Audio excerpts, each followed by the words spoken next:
Well, hello again, awesomers. It is me, if you can believe it, your old buddy, Steve Simonson. And you may or may not believe your ears or eyes, depending on the media that you're using today. But I'm actually recording a Steve podcast. No AI today. And I'm doing it because I thought it would be a useful and important time to kind of dive into what I see as a journey for the messy middle. So there are lots of entrepreneurs, they're doing 1 million, 2 million, 5 million, 10 million, and they're trying to get out of that messy middle and into a category that gives them a little bit more scale, a little bit more, let's call it consistency as they grow.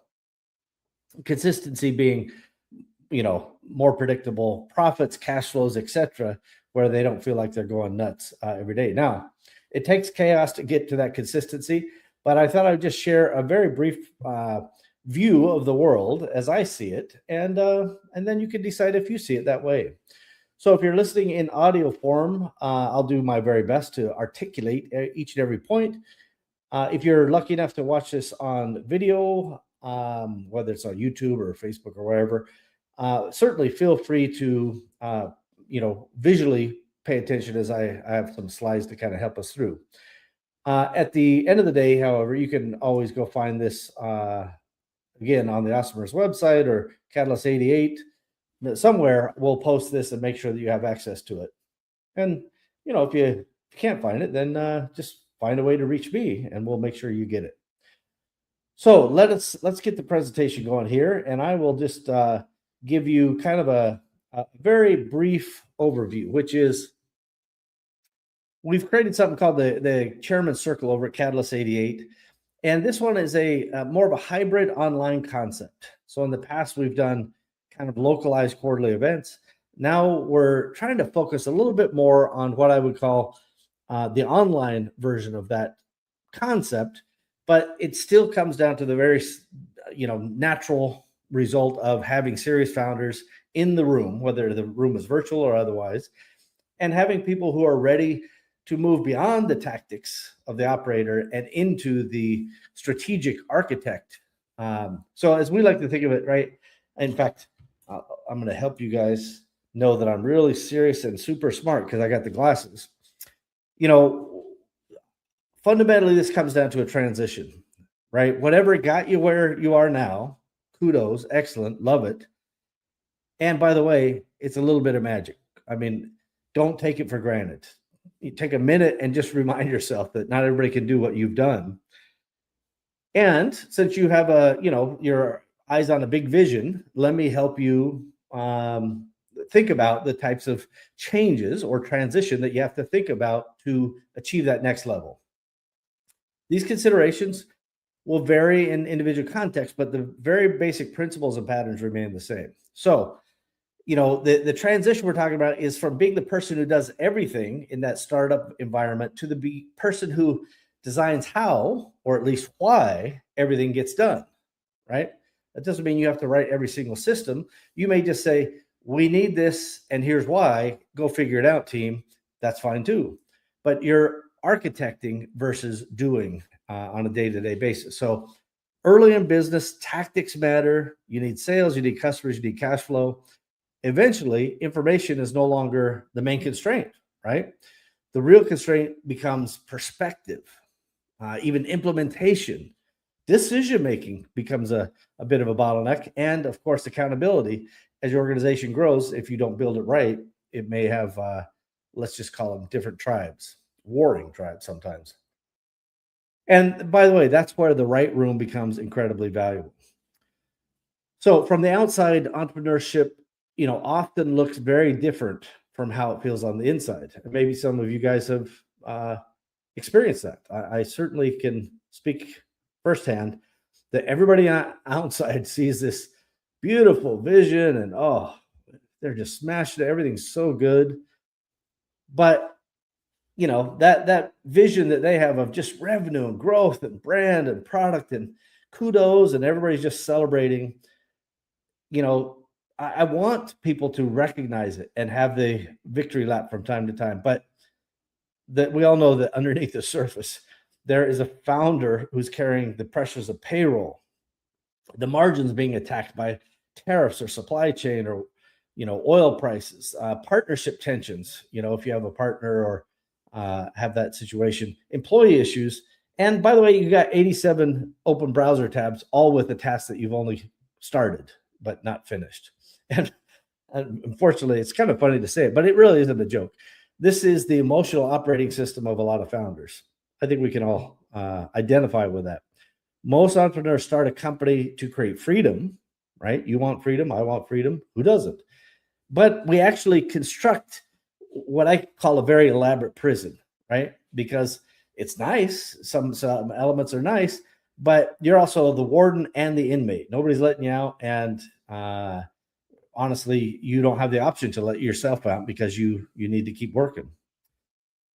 And by the way, because everybody expects the founder to be, confident, the weight is often hidden to the rest of the world. And that's why they say it's lonely at the top, right? It's you have to deal with everything, and you can't really tell everybody your pressures or your fears or the problems because they expect you to already know the answer. But that's why we have a room like this. And so I have experienced versions of every item on the slide, right? There's nothing on this slide that I haven't experienced. And occasionally I've had several of them even before breakfast. So the point is all of that pressure eventually starts flowing through one central point. You may wonder what that point is. Well, it's the founder, as you might have guessed, becomes the almost like the central, rail station. All uncertainty goes to the founder, and sometimes it becomes the bottleneck, right? So employees bring the questions, vendors bring questions, customers bring questions, right? Bless them. We're happy to have those. Family members ask whether everything's okay and how come you're so stressed. And a founder becomes a place where uncertainty goes either to be solved or to die. And at first, it feels really responsible. You feel like a hero and a great firefighter because you know the business and you care the most. And by the way, you should care the most. The expectation that your people will care at the same level you do is probably unreasonable. Doesn't mean they shouldn't care, but don't expect them to think of things the same way you do. By the way, you could probably make decisions faster if you didn't have all the pressure. So over time, the company becomes capped by your own personal capacity. And it kind of backs up, and that becomes that bottleneck, right? So if every decision has to pass through you, the business can only grow as fast as you can, think, your mental bandwidth. And, you have to think, you have to approve, you have to solve, you have to recover. But the uncomfortable truth is very obvious. If your business only works because you personally touch every vital and important activity, you haven't built a business. You built a job with the worst boss and the worst employee ever, which is you, right? You've built a job with overhead. So we then have to ask ourselves, well, what is the difference between a founder, right, and that founder who remains trapped as a founder and then one who becomes a CEO, right? What is the difference? Just because you call yourself a CEO doesn't make you a CEO. And so we just have to think about this, our operator to architect evolution. So, right, the operator is going to rely on heroics. I'm really smart, I'm really talented, or I'm really hardworking, and I'll do whatever it takes to get the job done. Whatever it is, it still boils down on some level to heroics, and I'll work 24 hours a day. Architects, however, switch over to resilient systems, right? You can't work 24 hours a day forever. We should all be able to agree on that. Operators design a company around specific people, which is dangerous, even though it's super convenient at the time, because Dave knows shipping, Susan knows purchasing, Mike knows spreadsheets. That's awesome. Right up until the time where Dave, Susan, or Mike leaves for either a different opportunity or, some tragedy, or maybe they're just, no longer available. An architect organized the company around the business process versus individual personalities. And that doesn't mean people aren't important. It does mean that the company needs to be resilient in spite of great individual team players, right? And those team players need to be valued. They need to, ideally be retained, but the company must carry on even if there is turnover, which is inevitable in every company. So there's another difference. Operators love immediate, tangible work, right? Oh, clearing that inbox feels productive, right? Packing a box out in the warehouse, the warehouse a little behind. Oh, it feels so good, right? Just, solving today's emergency is like that dopamine hit that everyone wants. And the problem is executive leadership is different. It's abstract, it's messy, feedback is delayed. You don't really know if the decision will work or not. And by the time it pays off or fails in 2 or 3 weeks, you might not even remember the process. So that's the abstract part of it. So sometimes your best work as a CEO produces no results that are obvious to anyone for 6 months. But an architect learns to tolerate that and learns to think about that big picture and know when the likely milestone is to prove or disprove the thesis that got you into that decision flow, right? And so I want you to think about, it's not that I dislike operators. I am a hardcore operator, but I want you to move from the reluctant leader operator into the true architect CEO. Yeah? I say, yeah. So as we continue down, so strong leaders do, in fact, want to avoid placing emotional blame. And I've seen this 1,000 times. I've done this, probably 1,000 times or more. So the whole premise is when something goes wrong, founders, move towards one or two kinds of blame. Internal blame says, I am failing. That just creates guilt, lowers your confidence. There's an avoidance aspect to it, right? I don't want to deal with it because I'm a failure. The external goes, the team is failing, the economy is failing, the customer is unreasonable. And that could prove, short term, emotionally, that feels better. It's not my fault. But the company continues bleeding. So those are not your answers, in my opinion. What I'd like to ask is, and I think is a more productive question, why did the system fail? Right? So instead of yelling at the water, identify the broken pipe, right? It doesn't matter. As that water streaming out, you can yell all day long, go to the source, go to the problem. Was the ownership of that process unclear? Was there a missing standard, right? Maybe there was a missing system. Was the training useful, feasible, adequate, or was it lacking, right? Was the metric invisible? Did you have a metric to determine if this process or system is working properly? And then did somebody have responsibility, but no authority to bring that process to life? These are vital questions. So the goal is not to remove personal accountability. The goal is to solve the issue permanently instead of repeatedly attacking the symptoms, right? So instead of the next time you have a problem, you don't say, you did that, you failed. You start with what in the system caused this thing to fail. Now, again, I'm a realist. If you have the same person with the same system that fails repeatedly, you probably have a people problem. But until you've worked the system and proven that it can work, then in my opinion, the system still needs to be, the source of that problem. That's treating the core. It's not the symptom. It's the other thing. It's the beginning of the problem, not the end of the problem. Anyway, systems thinking is kind of why I built the Chairman's Circle to begin with. I want people to have the option to accelerate their system thinking. Hey, you know what? That's not my face, in case you're wondering.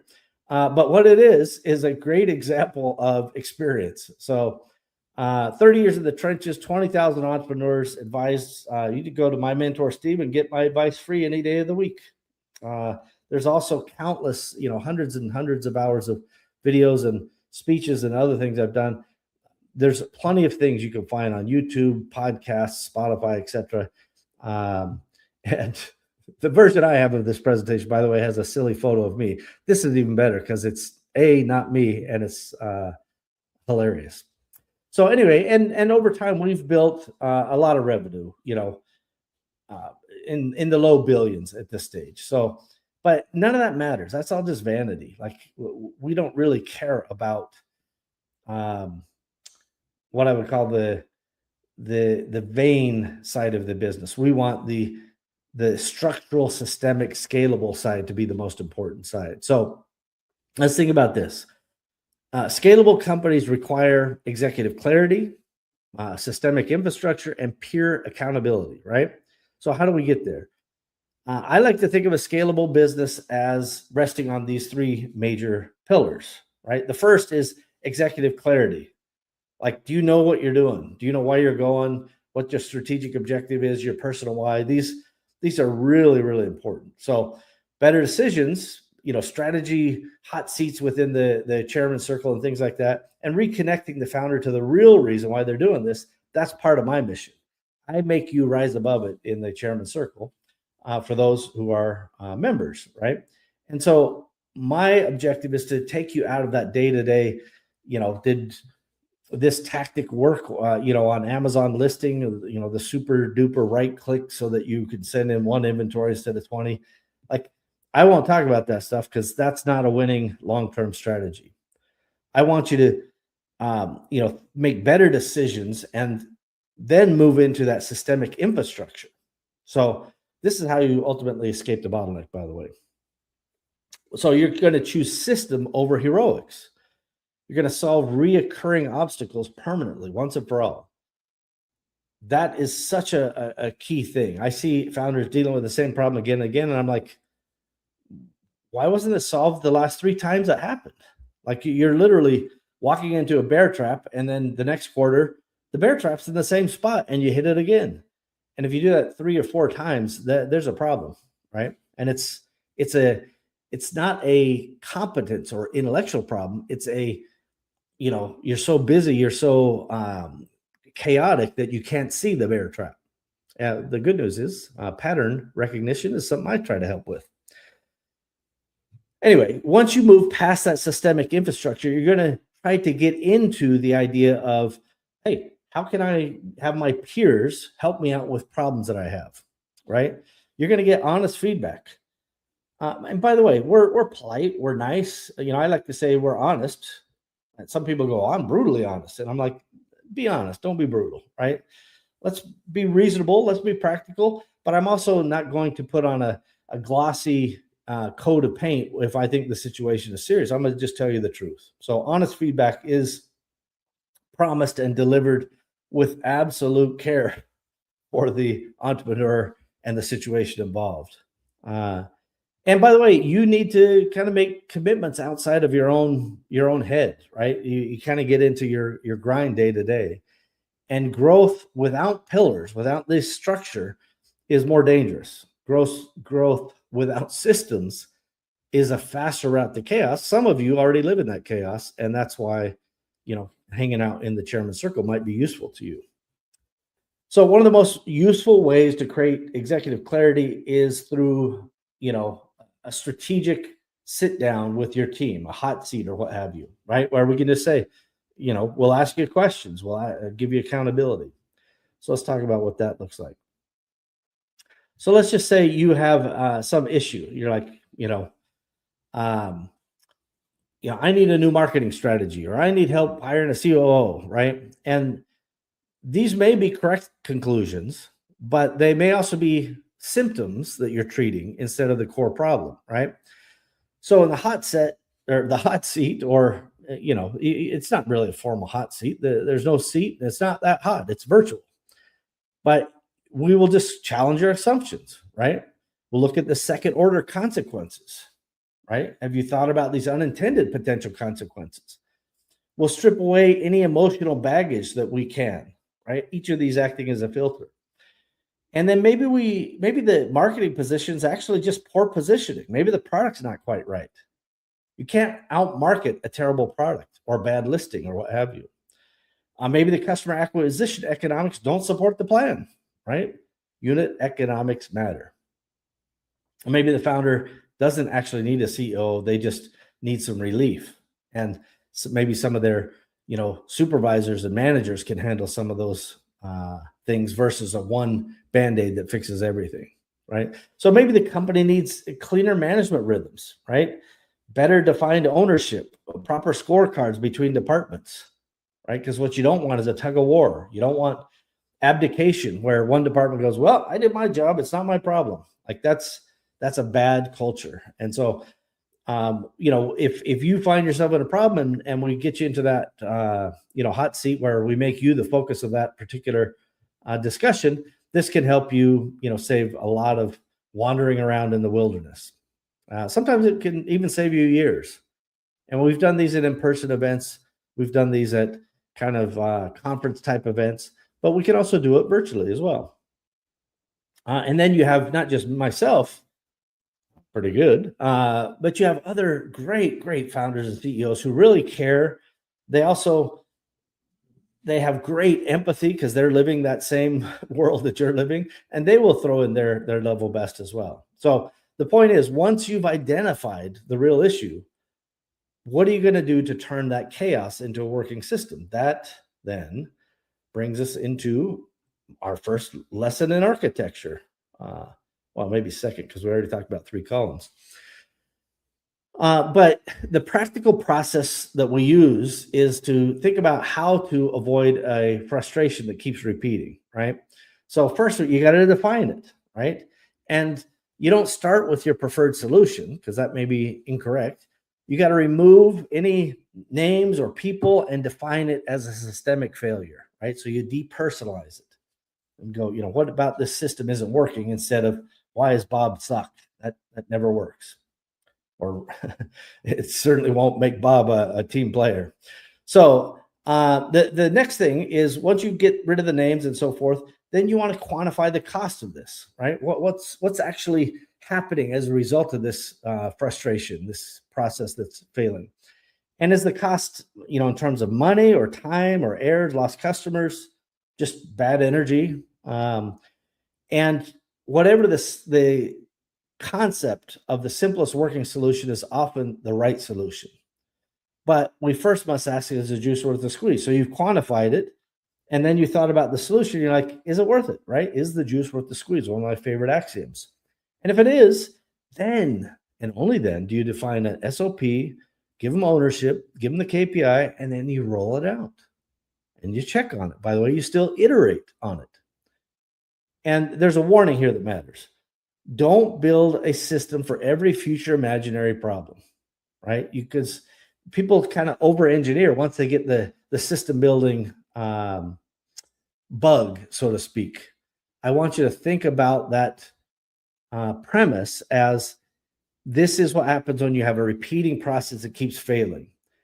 I'm not saying you can't build processes proactively. I'm just saying don't try to solve the world's problems before you focus on today. Eliminate things, then optimize the remaining things, and then build new things as necessary. And anyway, this avoids the mushroom cloud problem, right? You walk into a situation, you're like, all right, we got to get to the bottom of this. And you start unlocking door after door after door. You got a giant mushroom cloud and nothing gets done. It's terrible. So my point is, focus on today's reality first, solve the problem in front of you, eliminate everything possible, think about first principles, and don't think about creating a bureaucracy worth a federal government. That is the opposite of good. And we like to avoid that. That's another axiom, by the way. Okay, so let's just think about the system building methods, right? So I like to think about building systems, and this is something that we have to talk about in the Chairman's Circle because everybody has their own approach to it. My approach is very simple. Let's think about it from a practical application like lead gen, right? So if you just say, go make me a lead gen system, that's not, you're not going to have a good outcome. It's too generic, right?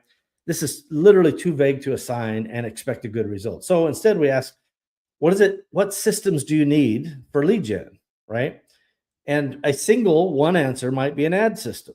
There could be other answers, by the way. But under the ad system, then you say, well, what does that ad system include, right?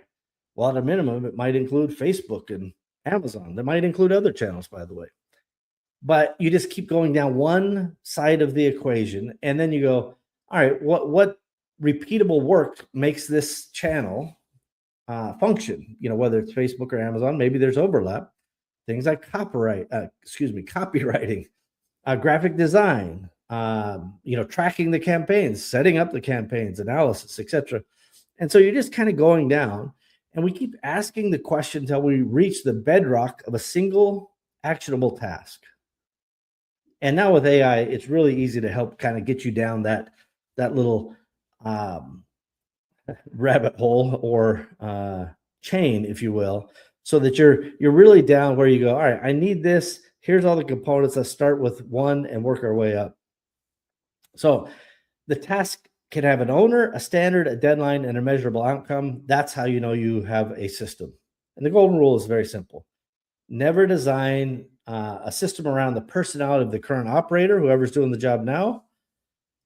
Design the system so that a qualified person can step into it with the appropriate training and documentation, and they know what success looks like, and they are predictably going to be able to succeed using that systems, right? So systems are vitally important, but they're only part of the value.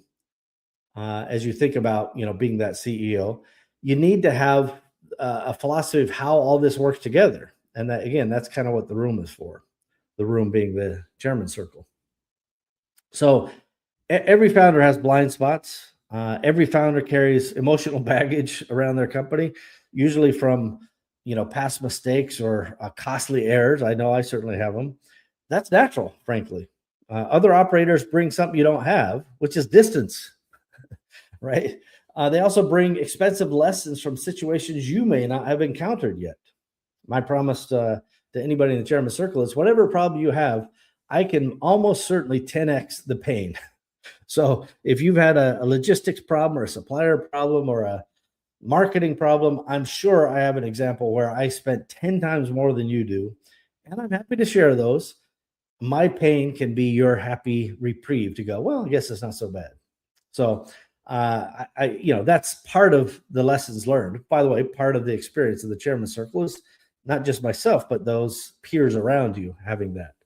And you see, it's that nice Venn diagram where you can accelerate by leveraging everyone's wisdom, right? That combined wisdom. So, when these things overlap in that Venn diagram, you begin recognizing the patterns. The same ownership problem will appear in different industries, right? It doesn't matter what product you're selling or service you're offering or what have you. The same communication problem within a team will wear maybe different clothes, but it's ultimately the same issue, the same core issue. Fundamentally, by the way, the same founder bottlenecks show up in a service company, e-commerce, software, like it doesn't matter.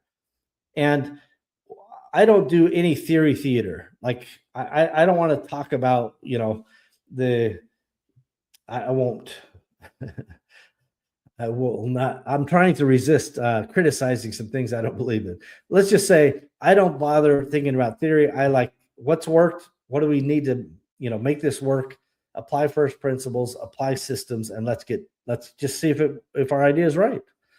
And true business owners don't have the luxury of performance. We've got to get stuff done. So this is not a room to design to validate your excuses or reasons. The goal is not to really make you feel good. It's to help you win.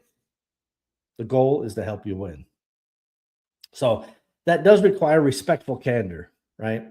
And you can count on me to be both truthful and also I have, empathy for every entrepreneur because I know it ain't easy. So as we think about, applying that same practical standard to one of the biggest areas of distraction in business today, we have to think about artificial intelligence, right? That's a thing. And how we think about it and how we deploy it is going to be really, really important. That is, and if it's not, it should be a big part of a founder's consideration process today, right? There's so much AI activity going on. It's not about digital entertainment, right? Collecting tools, watching demos, creating clever prompts, right? That's all fine. Chasing the newest shiny object, none of that is inherently bad. I'm not even criticizing it. We have a prompting library on Catalyst 88's community. The real question is, what business outcome is the AI producing, right? Is it reducing your response times and customer service inquiries? Is it automating repetitive work? Is it improving your forecasting? Is it reducing mistakes or picks in the warehouse? Is it improving customer experience in any measurable way, right? Inside the chairman's circle, AI is not treated as some magic trick. It's just treated as a business tool, right? We start with a process, we start with the desired outcome, and then we decide what AI tool or tools, workflows, what have you, make the most sense. That's it, right? I want you to, start with that process, figure out which AI creates leverage, and then execute on that. I like to use the phrase point-to-point wins. Don't create the scary marionette. Create point-to-point wins with AI, right? And that makes you, in general, agnostic on the tools of the day. The, AI du jour, which is just constantly headlines. And all you need to know is it working for you. All right, let's have a quick recap here. Who is the Chairman Circle for and who is it not for? So it is definitely for people who are building real businesses, right? It is for leaders who want systems instead of heroic, especially if you're tired of being that hero, if you're tired of being the same person with the answer all the time. And it's for founders who are willing to talk honestly about what's working and what is not working. Just to be clear, sometimes we've asked people to leave various cohorts because they were not contributors. They were not being open. They were not sharing at the same level as everyone else. So everyone will be held to that same level of accountability. We want true participants and true people who care about their fellow founders, frankly. And by the way, it's especially useful for founders that I call, stuck in the loneliness of complexity, right? As the company grows, fewer people in your network understand what's happening. They don't understand the decision you're facing. Your family, your partner, your spouse, whatever, they want to be helpful, but they don't really get it. You can't really talk to your employees. You need to, break through that loneliness of complexity problem that I think exists. And let me be clear, just so you know who the Chairman Circle is not for. It is not for spectators, right? It's not for motivational entertainment. You may be motivated from time to time, but I will not be, thought of as an entertainment guy or a motivational guy. I'm just a guy who's trying to help other founders. That's it. I love entrepreneurs.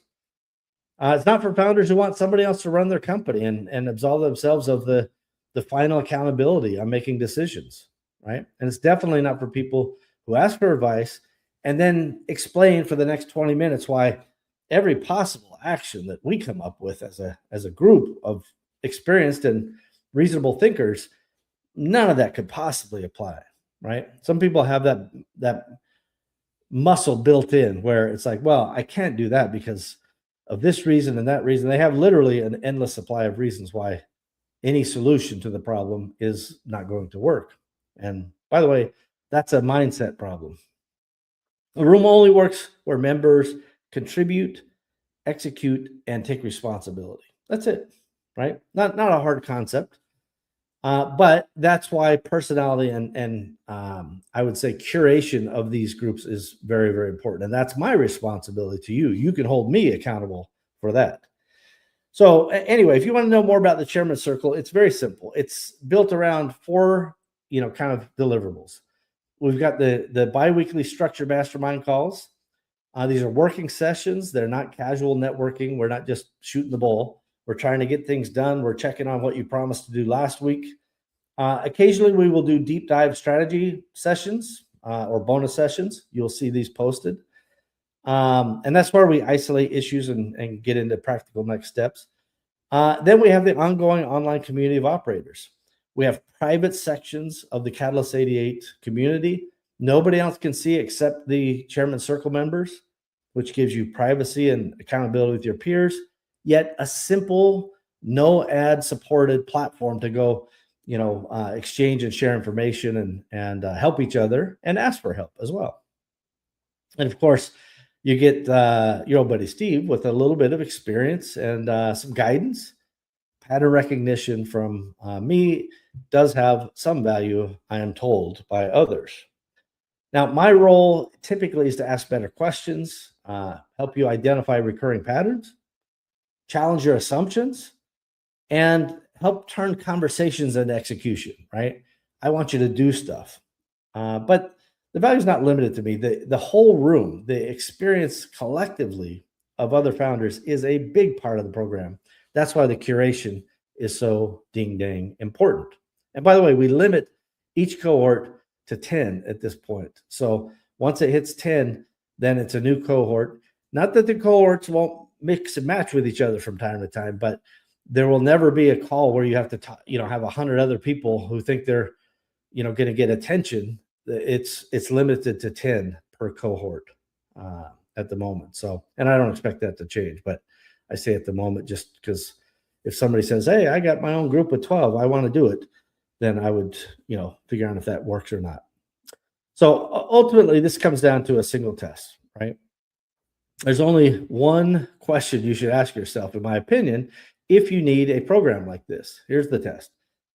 If you're forced to step away from your business starting tomorrow for 30 days, no, you don't tell anybody where you're going. You don't give them any instructions. This is not a prepared thing. You're just gone suddenly for 30 days.